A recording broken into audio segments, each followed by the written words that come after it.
Good morning, good afternoon, good evening, wherever you're tuning in from. Thank you for tuning in.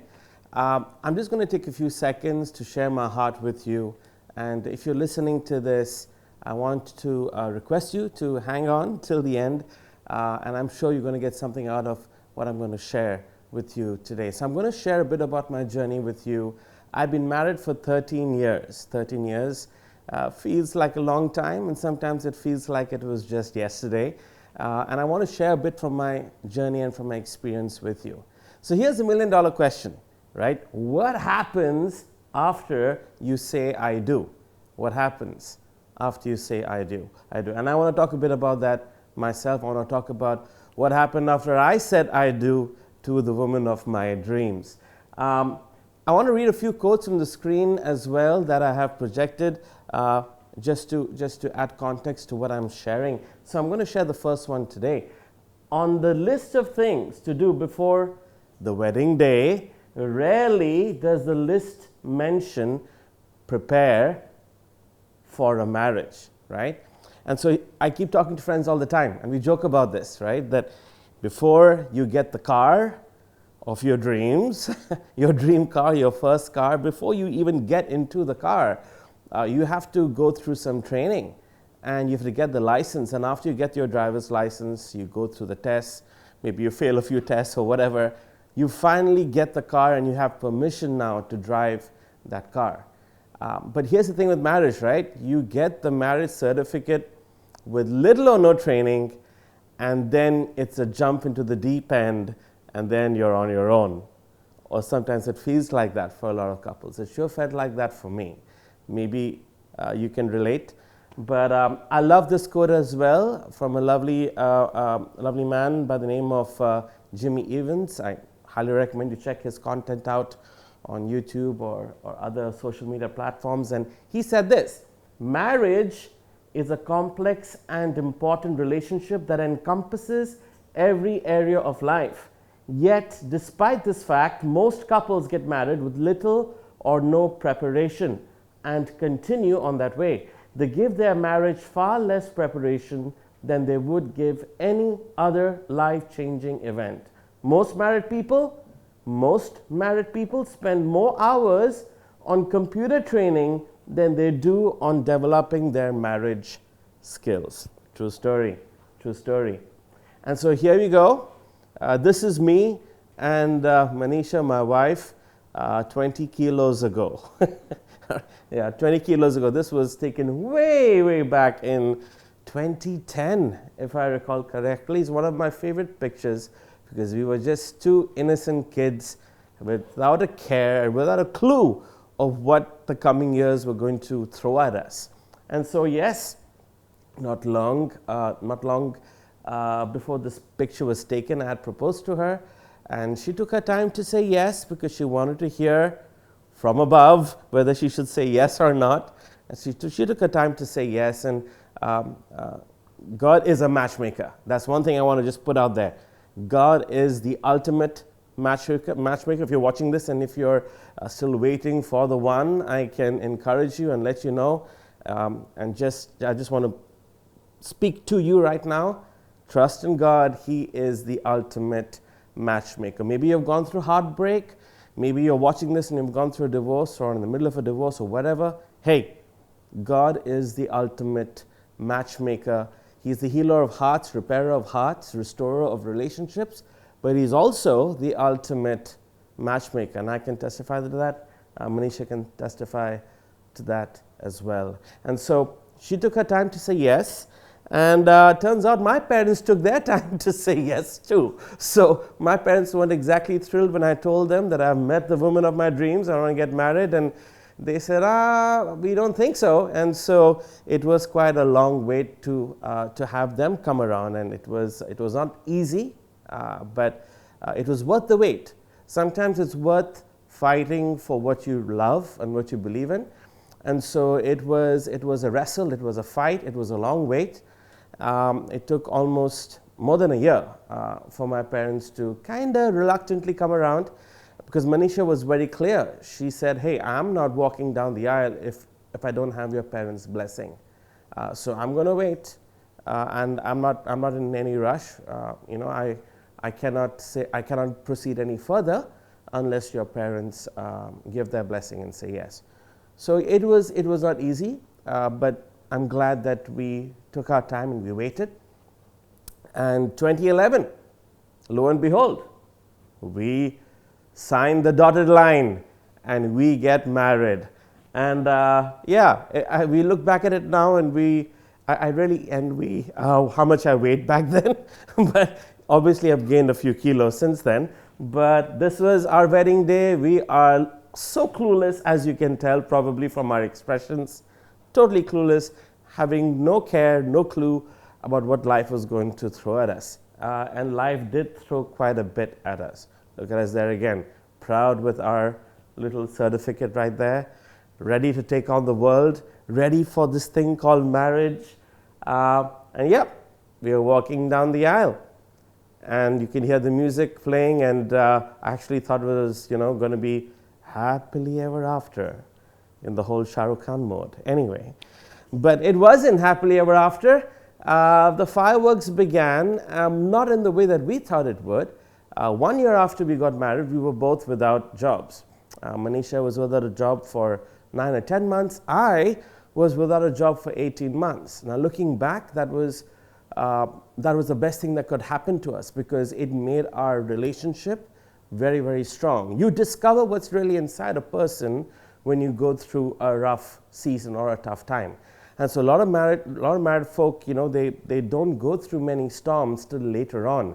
And that's when the boat gets rocked, and you really discover what's going on inside a person, what someone is really made of when they go through and that gets revealed when you go through a storm. So I just wanted to say that and put that out there that, hey, if you're going through a storm, welcome to the club, welcome to life. Every person will be tested. Every home will be tested. Every relationship will be tested. Storms will hit everyone. No one is exempt, regardless of how much you have in the bank or don't have in the bank. Every marriage, every relationship will be tested. And so I love what Jesus said in the Gospel of Matthew chapter 7. You can look it up. The Gospel of Luke chapter 6. You can look it up. He said, hey, the storm, the rain, the floods are going to beat against every house. But there are two men. One man listened to my words and did what I said. And the other man did not listen to my words. Right? They heard but did not really obey and did their own thing, or partially obeyed, right? And he talks about these two people, that the person who heard him and obeyed him is like a man who's built his house on a rock, and the floods came and the rain came and the house stood. Whereas this other person who probably played pick and choose or did not obey or heard, but took it in from one ear, took it out of the other, is like a man who's built his house on the sand. And the storms come, the flood comes, woo, and the house collapses and it gets destroyed. So the point I'm trying to make is, hey, it doesn't matter how many years you've been married for, there's a storm coming, and a storm will hit every single person, every single family, every single life at some point or the other. It can be health related, it can be financial, it can be some other form. But here's the good news. Jesus is with us in the storm. He's in the boat in the storm. He's with us in the journey. And at the end of the day, it's also testing us to check whether, hey, are we really building our life on the rock? Are we building our home? Are we building our marriage? Are we building our relationships on Him, on His words? Are we building on the rock or are we building on the sand? So it's a good thing. I think it's a good thing. We all need a storm test every now and then. But we had no idea, 1 year after walking out of that beautiful wedding in this beautiful church with the music playing and everyone happy and cheering and clapping for us, we had no idea that one year down the road, we were going to go through the season where we lost everything. We lost everything we had. And we had to give up our home and everything because we had no, or our supply, we felt, our income supplies had dried up. And so my wife and I were forced, Manisha and I were forced to spend most of that time away from each other. She had moved in with her sister and her sister's husband, staying with them. And I went back to India, and we were both trying to apply for jobs and do our best to see which door God was going to open, wondering which door God was going to open. And that is an interesting season, and I want to leave that entire journey of the story for another day. But my point is, we had no idea what was what that season was going to hold. And so you know what? There will be seasons in life. There will be times of uncertainty. There will be times of extreme stress. Maybe you can relate with that. There will be times of extreme pressure. Maybe you can relate with that. Maybe there are times of extreme exhaustion and tiredness. Maybe you can relate with that. Maybe you've gone through that, or you're going through that right now. There are times when life throws curveballs at you. And here's the thing, the essential question.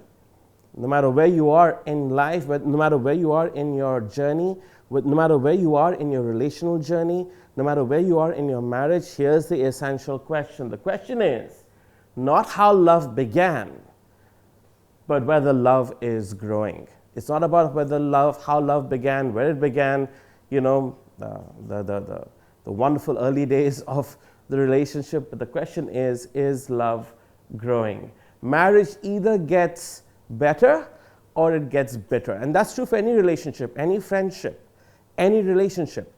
There's no plateau. It's either an upward curve or a downward curve. That's true about companies as well. That's true about the financial health of certain organizations and companies as well, individuals as well. It applies to relationships too. It applies to friendships as well. It's either your relationship, your marriage, it's either getting better and better, or it is declining, or it's getting bitter. There's no plateau. And I think that's true for every relationship, right? And so that's the $1 million question. Is your marriage getting better, or is your marriage getting bitter? All right. And I love this quote as well that I want to leave with you, some food for thought here.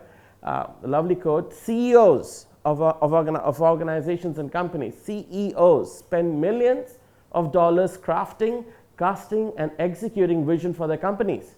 We as husbands need to place as much, if not more, value on the visions we have for our marriages. I don't need to tell you, you see the news, you're following the news, and I'm sure the news over the last few years has been full of one surprise after the other. Individuals, the richest people on the planet, with all the money in the bank, the billionaires. It can be Rupert Murdoch or Warren Buffett, or not Warren Buffett, pardon me, Bill Gates or Jeff Bezos. You have the who's who, and they are going through stuff, right? You hear about their divorces, and you hear about their marriages collapsing, right? And very, very, very expensive divorce settlements, right? So what does that tell you? It tells you that money is not the answer. If money was the solution, then all the billionaires on the planet should be having amazing bulletproof marriages. So that's clear. Money is not the answer. There's something else going on, right? And so could it be possibly that these CEOs or these amazing people that we like to look up to, and we like to really draw inspiration from, could it be that these CEOs probably spend way too much time counting the money or tracking their money than actually investing or pouring into the most important relationship that they were blessed with, which is their marriage? Again, I'm just asking. It's food for thought. Some shocking stats for you here, and this is again something that bothers me, something that I'm very passionate about, simply because in our own family, we have loved ones, Manish and I, we both have loved ones who have had to go through the pain of divorce. I have very dear friends in this city where I'm in right now who have had to go through divorce, and they struggled. It was painful, and nobody had a clue about how to help them journey through that, right? Everyone tends to distance themselves from somebody who's going through something like that. And so it was troubling for me to see friends, people I really love and care about, go through this. But this is some shocking info, some shocking stats I want to share with you. So these are stats from the US. A whole bunch of stats over here that I leave for you. But this is something interesting. The average age for couples going through divorce in the US is 30 years old. In the year 2009, 46% of more recently married couples failed to reach their 25th wedding anniversary. That's in 2009. 46% of more recently married couples failed to reach their 25th marriage anniversary. The average length of a first marriage that ends in divorce is 8 years. Scary stats there. So between the 4th and the 8th anniversaries, this is another graph here, the chance of divorce by the next anniversary is over 3%. 2019 trends, scary again, right? 42% of marriages end in divorce, the source here is in the UK. 60% of marriages are expected to end in divorce by the 20th anniversary. 45 to 49 is again another age group. That's the most common bracket for divorce, right? The complacency trap, again, food for thought, again over here. Newlyweds and old married couples have one thing in common. They should never get too comfortable. And that's what I call the complacency trap. Newlyweds and old married couples have one thing in common. They should never get too comfortable. I was talking to a friend of mine, and this friend of mine was recently married. And he asked me, he said, hey, he said, you've been married for what, 13 years now. Does it get easier? And I said, well, I don't know how you want to, how I should answer that. It may not get easier. In some sense, in some ways, sure, it does get easier because now you're more familiar with the individual that you did not really know in the first couple of years. But then in another way, it gets more challenging because with the passage of time, and I'm 42, with the passage of time, you become physically weaker.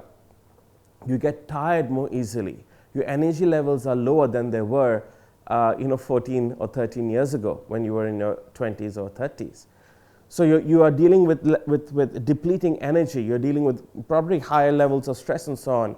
And to add to that, you have a child or children who are now placing greater weight on your relationship and are drawing from you and are pulling from you. So gone are the days when you didn't have the added responsibility of parenting. Gone are the days when you could just come home from work and just relax, lie down, and just unwind and relax with either by yourself or with your spouse, because now you have to pour in and you have to recharge by any means necessary to pour into this life that God has entrusted, that the Lord has entrusted you with, which is the children that God has given you, right? And so you can't afford to be tired. You can't afford to be sloppy. You can't afford to be complacent. No matter how your day has gone, you have to find a way to recharge, refresh, and pour into the children that God has entrusted to your care. And so it's not easy. So that's what I told this friend of mine. You think it gets easy, it doesn't. It may actually be getting harder and more challenging, which then presents another question. What do we do? Where does our help come from? And I'm going to come to that in a moment. Some interesting stats again.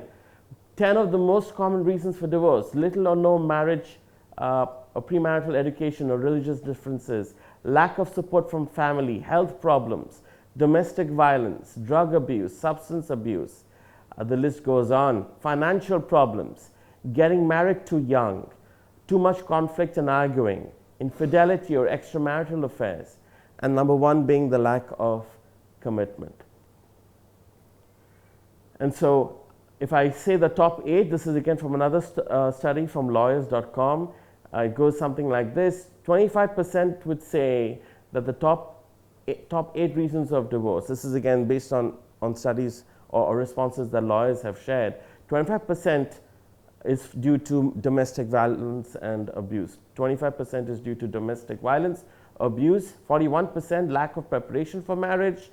Number 6, 44% would say lack of equality in a relationship. 45% would say unrealistic expectations. 46% married too young. 55% infidelity. 56% argue too much. And number 1, 73% lack of commitment.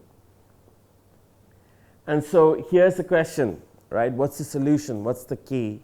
What is the secret sauce? What is the magic formula? And really, there really isn't anything that I could say to you right now that cannot start with this, right?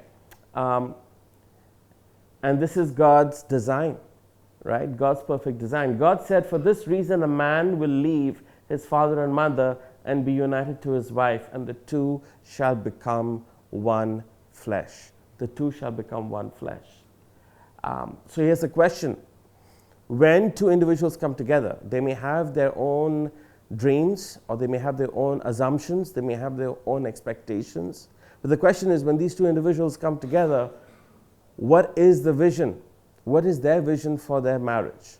If you're watching this right now, and if you're watching this as a couple, the question you need to ask yourself is, what is your vision for your marriage? What is your vision for your spouse? Do you have a vision for your spouse?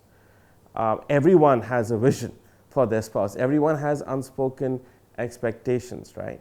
So if you are married right now, or if the wedding day is around the corner, the question then is, what is the vision that you have for your husband? Because, newsflash, no one tells you this, right? I'm not the same person I was on my wedding day. I'm not the same person I was 20 years ago. I was talking to a friend last night and telling him, hey, I'm not the same person who said yes to Jesus 20 years ago. I'm not the same guy I was even 10 or 12 years ago on my wedding day, right? The point is, we are all changing. And so the question is, in which direction are we changing? Are we changing for the better, or ... right? So the question is, what is your vision for yourself? What is your vision for your spouse? What's your vision for your family members and loved ones? And you may ask the question, what are you talking about? Why do I need to have a vision for my family members? What are you talking about? Why do I need to have a vision for my loved ones? Well, life happens. And whether you realize it or not, as the older you get, you realize that your loved ones are also getting older. Your parents, once you step into your 40s, chances are your parents are entering into their 60s and 70s, maybe even 80s, right? The older you get, you realize that you need to have a plan, not just for yourself. You need to have a vision, you need to have a plan, you need to have a contingency plan for the people you love and care about, which includes your parents, which includes your loved ones, your siblings as well. So that's important, right? What happens more often than not is we are firefighting a crisis because we haven't prepared for it. And something which I want to propose to you is that it's worth having a vision, it's worth having a dream and a plan to be there for your loved ones, especially the older you get, because 9 times out of 10, there will be healthcare emergencies. 9 times out of 10, there will be those SOS calls you're going to get at 3 a.m. 9 times out of 10, something is going to happen. And so you can, if that then it's too late to actually make a plan. Then you need to actually kick into resolution mode, and you need to kick into, yes, I planned for this day, I planned for this moment, this is what we're going to do, this is how we're going to step in, this is how we're going to be there for our loved ones in their crisis. When you get that 3 a.m. call in your 40s and 50s, then it's too late to come up with a plan. It really helps if you, in your early marriage days, have those tough conversations and start planning and preparing to be there for your loved ones, for your parents, and so on, when a storm eventually, inevitably, does hit. A lot of people have conflict because a lot of couples have conflict because they never had these important conversations of, what are we going to do? How are we going to be there? How are we going to be there for our loved ones, for our siblings, for our family when there is a crisis? And so there are a lot of assumptions made, presumptions made, and then when a storm hits, it's like, whoa, So that's why I encourage you to do this. The other subject I want to talk about is external influences. And this is something I'm very passionate about, something I talk to my friends about all the time. What are the external influences that are coming your way? It doesn't matter whether you're a young person in your 20s watching this, newly married, or you're in your 30s or 40s or 50s. It doesn't matter what stage of life that you're in. The question is, are you fireproofing yourself? Are you protecting yourself? Are you guarding yourself from unhelpful influences, right? And this is, again, a beautiful quote that I want to share with you. Whatever you surround yourself with eventually leaks into your marriage system. You need to find quality married friends. The virtue and integrity of friends that you choose and the people who surround you will eventually have a greater impact on your marriage than you think. Married couples need married friends. Married couples need married friends. Friendships strengthen us and shape us. We need them. Our need for them does not evaporate when we marry. Sure, things change and they ought to, but we lose out as a couple if we think marriage supplants all our friendship needs. We lose out as a couple if we think that marriage supplants or replaces all our friendship needs. I have conversations all the time. So there are guys who I talk to, or even people who are here who say, hey, no, after they get married, their spouse is not happy about their friendships, and they end up withdrawing from their school friends or college friends or whoever. And I think that's a trap, right? That's a trap, because then it kind of creates this resentment and animosity and so on, right? We need friendships, we need relationships. And so again, if I look at my wedding day, there were scores and scores of people on my wedding day. And I remember I said this even on my wedding day speech as well, that day was not just a celebration, was not about me or Manisha and a celebration of us. It was a celebration of all the people who carried us and who blessed us and encouraged us and who poured into our lives in the years and years and years leading up to our wedding day. So I remember looking at everyone in the room and saying, hey, this evening or this morning is not about us, it's about you. It's about every one of you in this room who's made a difference in our lives.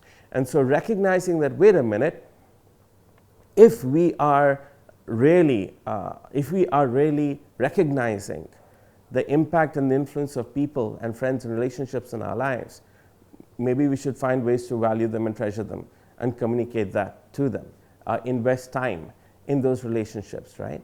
So that's something I want to just leave with you, that at the end of the day, we are not independent, we are interdependent. And that's something I want to talk about in a bit as well. And so, yeah, one thing that I want to just share here as well is, sure, on my wedding day, I had scores and scores of people, hundreds of people on my wedding day. Sometimes my wife and I, we look at our wedding photos and we laugh, like, hey, wait a minute, there were hundreds and hundreds of people on our wedding day. Not too many of those people are in our lives today, but that's life. I think every person you speak to, if you look at their wedding photos and it look like 10 years later, 20 years later, almost all the people will be like, I don't know where these people are today. Most of these people are not in our lives. And that's normal, sadly. It's okay, right? Sometimes people come, people go from your lives, and that's fine.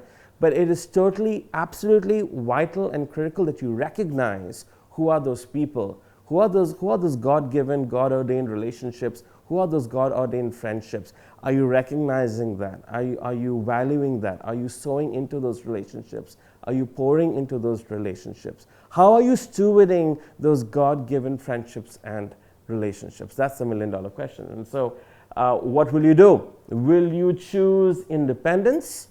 Because that's very tempting, right? Or will you choose interdependence? Will it be independence or will it be interdependence?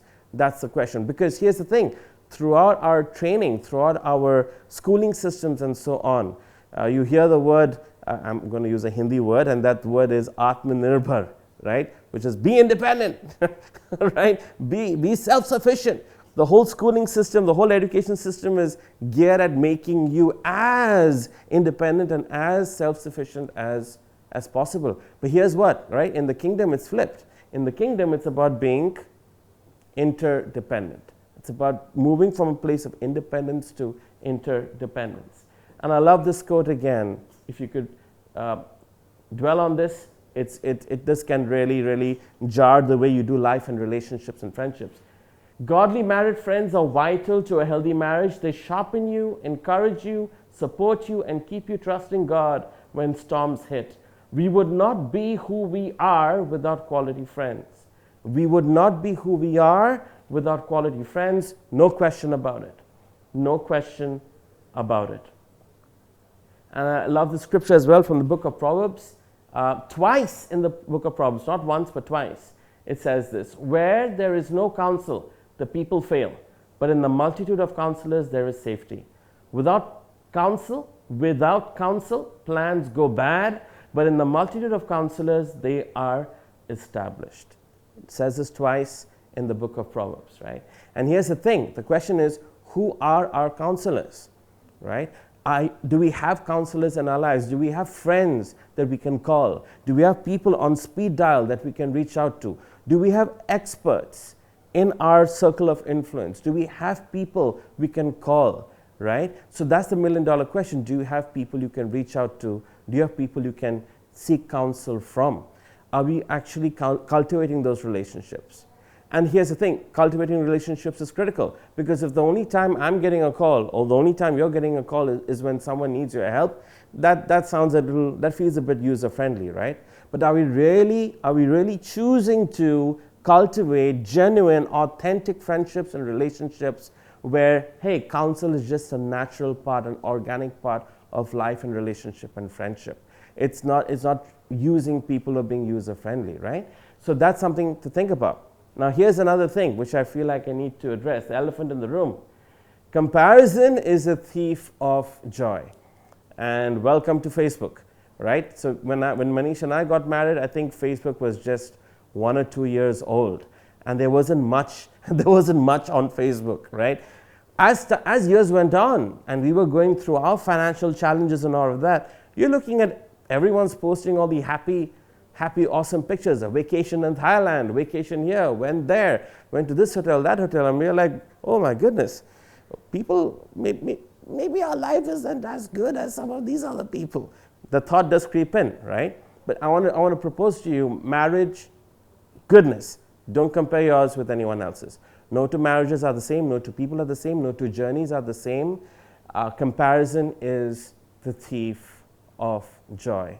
And so here, I'm not anti-Facebook. I love Facebook. I keep watching reels on Facebook, keep watching inspirational stuff on Facebook. But here's that Facebook trap, right? If you're going to use Facebook to compare your life with others, man, that's opening a door for bitterness and disappointment, envy, jealousy, and all sorts of other stuff. So just watch out and guard your heart from that. The other thing I would say is, here, and this is something I feel very passionately about, right? We are living in the age of superficial friendships. We are living in the age of superficial friendships. Many of us are starving to be known, and yet consciously or unconsciously, we are terrified of intimacy. Intimacy can be defined as into me, you see. The challenge is that many of us struggle with not really liking ourselves. Therefore, we secretly fear people getting close enough to us that they can actually see our perceived brokenness.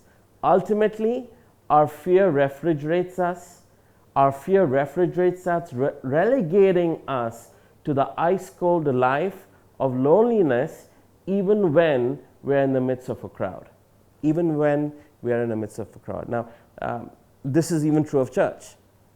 I lost count. I came to Christ from a Hindu background, and I lost count of the number of years I was coming to church, active, managing the projector, managing the laptop, this, that, and the other, involved in a lot of church activity, but I was completely alone. Maybe some people knew my name, maybe I knew somebody else's name, and we used to give the praise the Lord smile and greet each other and all of that, but lonely, not having deep relationship.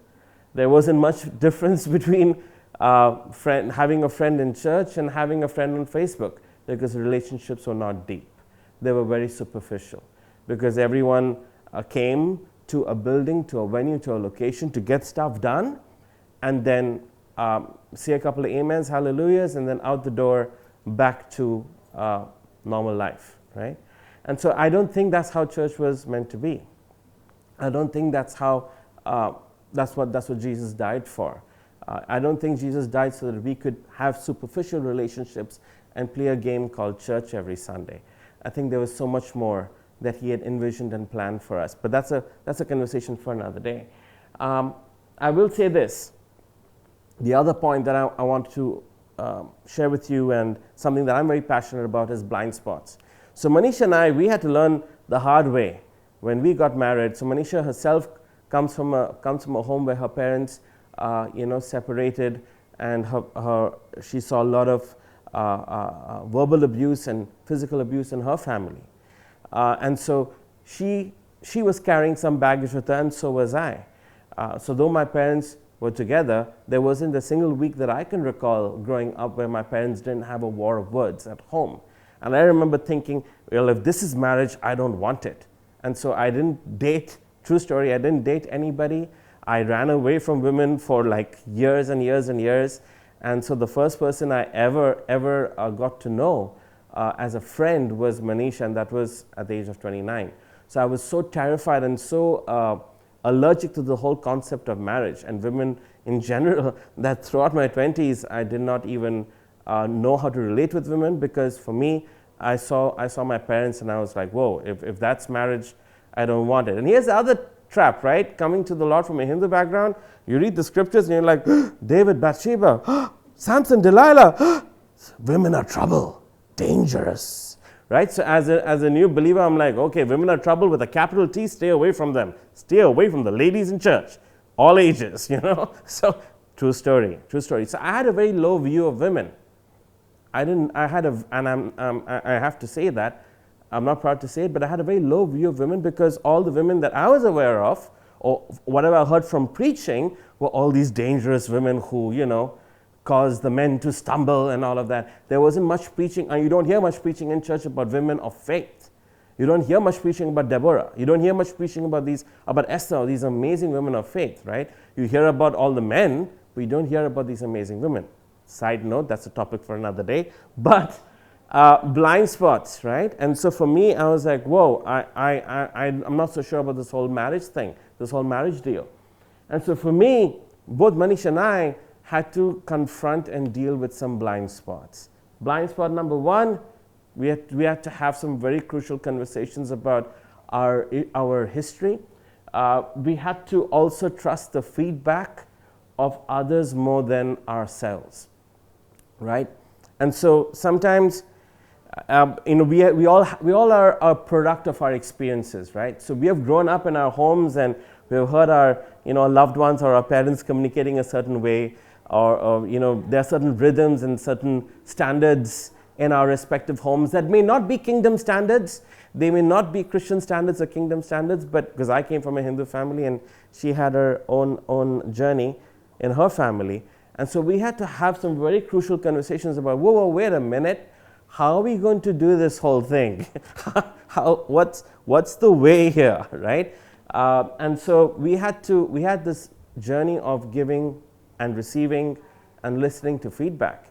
And sometimes even having conversations with friends where they were giving feedback as well, right? You need to have safe friendships where you can actually talk about some of your challenges and give and receive feedback. That's absolutely critical. The other thing I would add is your history. So at the end of the day, Manisha has her childhood and she has her upbringing. I have my childhood, I have my upbringing. I went through sexual abuse for years as a child, not at the hand of my parents, but at the hand of a family friend. Manisha has her own baggage. We have learned habits along the way. We have our behavior patterns. I remember I was single for 8 years till I got married, and suddenly, boom, we get married, and I realize I can't eat when I want to eat or sleep when I want to sleep, and do whatever I want to do when I want to do it. I had to change the way I do life, right?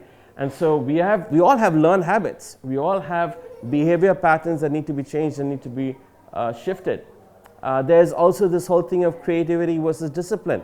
You take any child, you take any kid, take any child, and if you tell that child, hey, I'm giving you a crayon, a pen, and a paper, do whatever you want to do.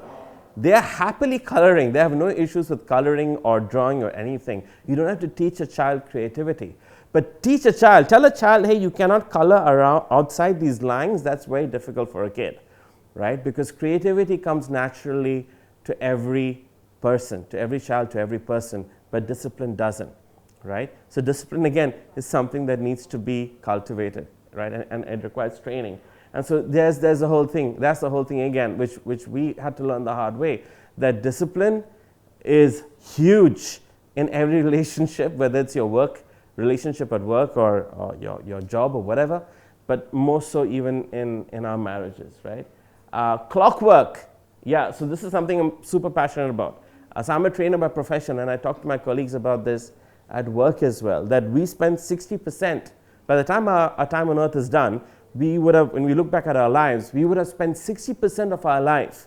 We would have spent 60% of our waking hours. If you subtract your sleeping hours, you would have spent 60% of your waking hours in the office. Not with your loved ones, not with your spouse, not with your wife or your children. You would have spent 60% of your waking hours in the office, not even in church, right? So here's the question then, how do you spend that balanced time? Do you have a game plan? Do you have a crazy strategy, a disciplined strategy? Do you have a radical game plan, a radical strategy for the rest of the time that you have? Or are you going to spend it on Netflix or Facebook or Instagram or on other time eaters, right? You get my drift. The point is that if you're spending 60% of our waking lives in the office, then what's happening with the balance time? If you subtract the hours you sleep in a day. So I realized very quickly for Manish and I, when we started working, we realized very quickly that, whoa, we need to really work on our plan, because we were in church 4 days a week. And so our laundry was piling up. We didn't even have time for laundry because we were in church 4 days a week, going to the office and going to church.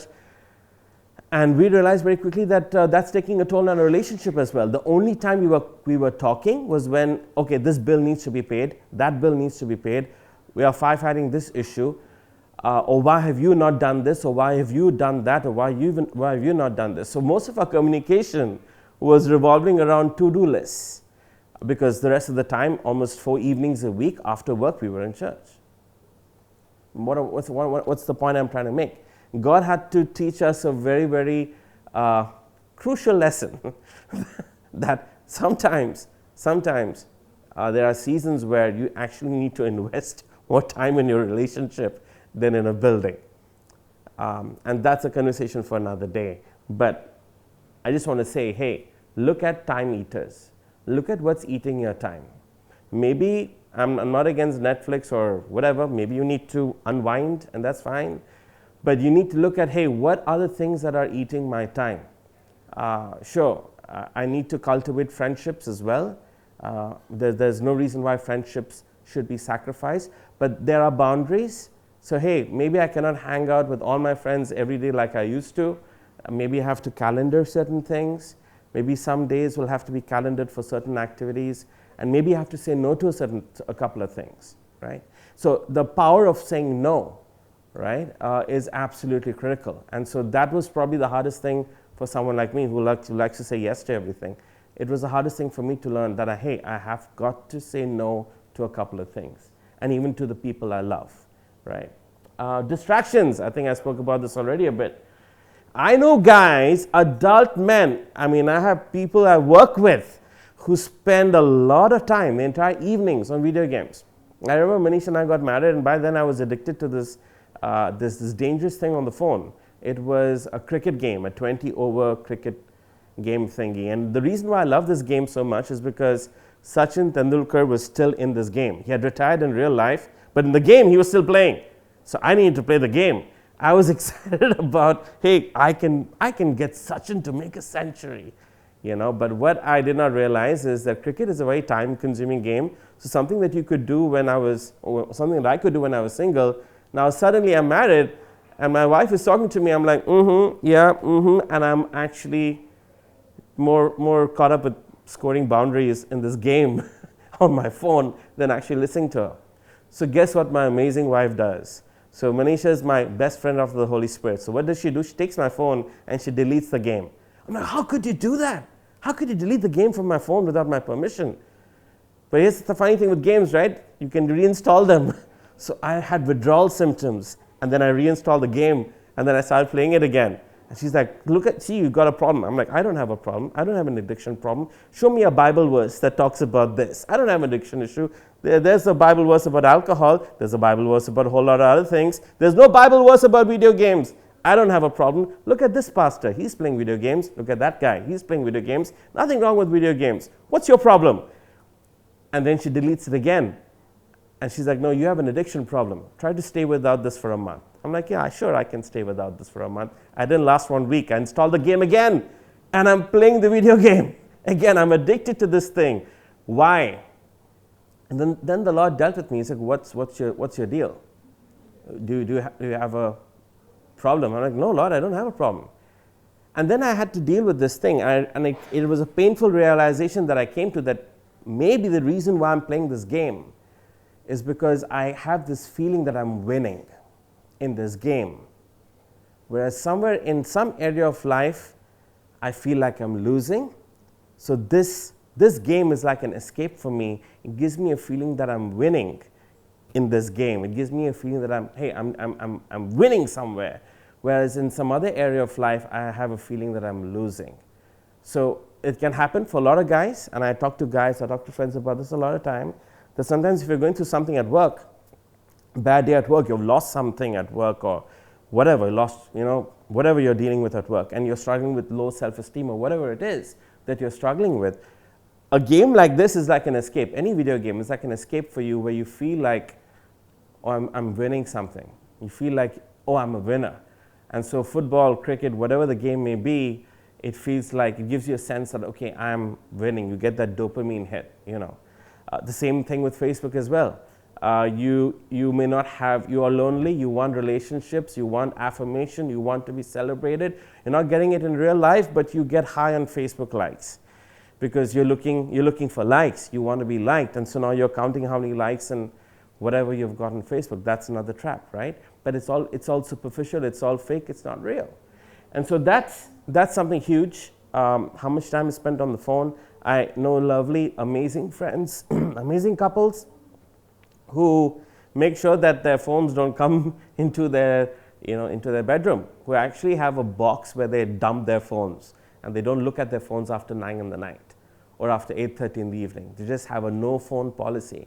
Now that's amazing. I have not reached that stage yet, but it's amazing because right now a lot of us work on our phones, and so our work messages are buzzing, but it's amazing that there are people who can say, hey, I'm not going to look at my phone.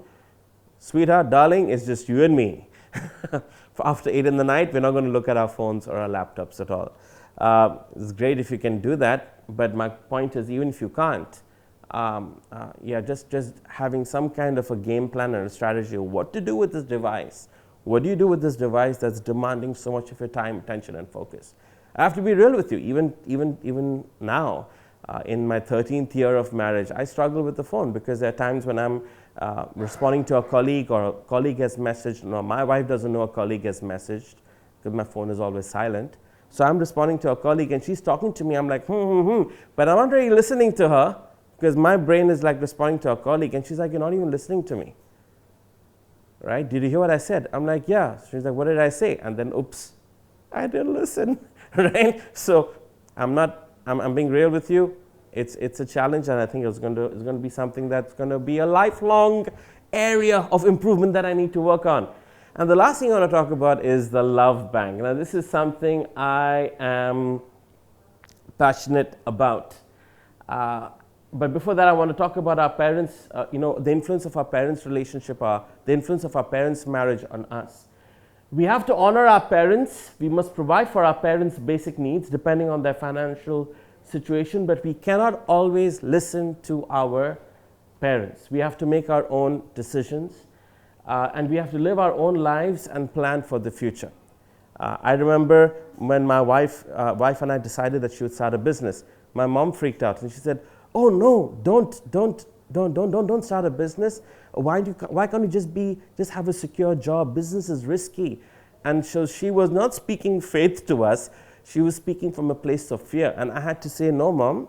And I had to mentally reject what she was saying and say, and in my head say, you know what, she's speaking from a place of fear and concern, but I cannot receive it. We have to do this thing. We have to launch and set out and start this business, right? So there are times when you as much as our parents love and care for us, there are times when we cannot listen to everything that they say. You have to have your own relationship with the Lord and receive from Him, and get direction and clarity from Him, and from other trusted friends and relationships as well. And I think I spoke about this earlier as well. How was your childhood? $1 million question. How has your childhood influenced you? We don't talk about this as married people. Manisha and I are able to have more conversations, were able to have more conversations after we got married, which we didn't talk about before we got married, right? Because we are all a product, we are all a product of our experiences and our childhood experiences and our relationships as well, right? So how has your childhood influenced you? What did you learn from your parents' marriages? Whether you realize it or not, there was stuff that was downloaded into you as a child, just watching your parents. Good, bad, and ugly. Some of it you need to detox and get out of your system, right? Can you make a list of your habits and behaviors influenced by your childhood, right? So some of the things that you say, some of the things that you do, are there roots of that from your childhood? Maybe. That's something worth thinking about. But that requires a lot of honest conversation, honest discussion, honest introspection, right? Asking yourself, wait a minute, are there certain things that have leaked into the way I'm doing life now? Because I've subscribed to a higher kingdom. My parents weren't even believers, or even if they were believers, not all Christian parents do things in a Christian way. So at the end of the day, you have to ask yourself, wait a minute, am I doing things that are in line with Him? Or are there things that I'm doing that I'm unconsciously or subconsciously, unintentionally doing that have actually come in from my childhood or from what I saw my parents doing? And so again, a book that I'm very passionate about, 5 Love Languages. I'm sure you've heard about this. Receiving gifts, quality time, words of affirmation, acts of service, physical touch, different ways in which we communicate and receive love from one another. I can go on and on about the book. I can go on and on about the 5 love languages here. But here's the thing. When you're exhausted, when you're stressed, when you're tired, when you're burnt out, you don't have the energy to actually do this, right?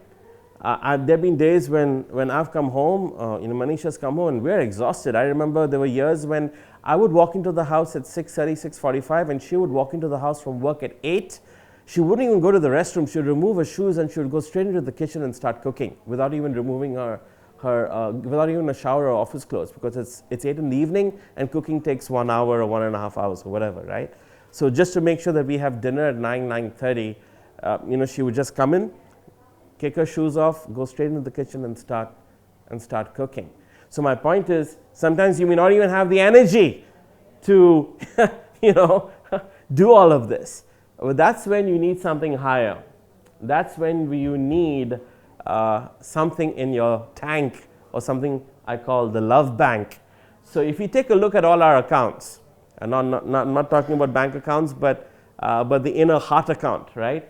What does it look like? And what do you do when you run on empty? What do you do when your tank is low?